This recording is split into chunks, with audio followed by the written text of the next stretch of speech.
Eto naman po mga bossing ko, ang kapangyarihan ng ating dahon ng laurel at ganoon din po ang ating asin.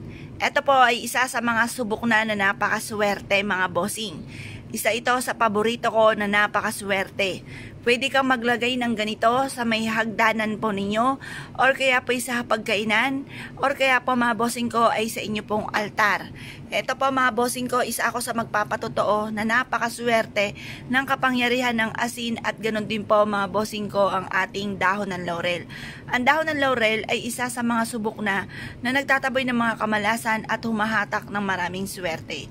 Ang asin ay ganun din mga bossing ko na subok na pantaboy ng mga kamalasan at panghatak ng maraming swerte.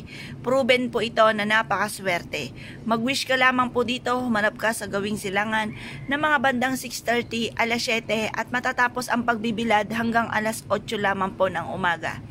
Mag-wish po kayo at sabihin nyo po dito, magkaroon ako ng maraming pera, magkaroon ako ng negosyo na dito na ako yayaman, magkaroon ako ng malaking bahay, magkaroon ako ng magagarang sasakyan, matupad lahat ang mga pangarap ko sa aking mga anak at makatapos sila ng kolehiyo at magkaroon sila ng magandang buhay.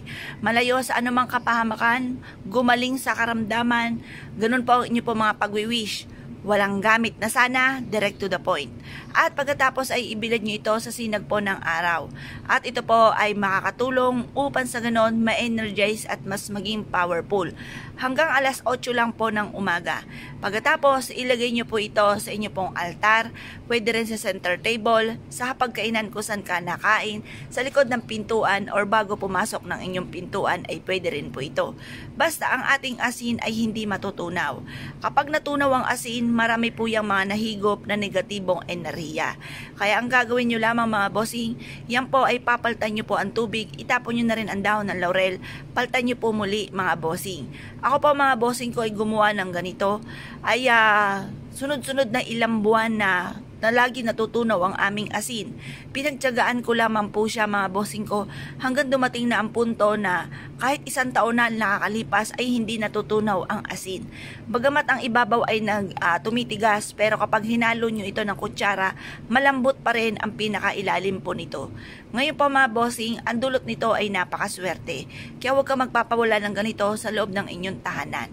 Ngayon po mga bossing, kung kayo po ay naniniwala at nais po itong gawin, huwag na kayo magpatumpik-tumpik pa, subukan nyo po ito at mag-wish ka ng mula sa inyong pong puso. Kailangan kapag ikay gumawa ng pampaswerte, kayo po ay may positibong pananaw sa buhay. Pero yan naman po ay hindi bigla-bigla na magagawa nyong pagiging positibo. Kasi lalo-lalo na ako, ikaw po ay matagal ng negang tao.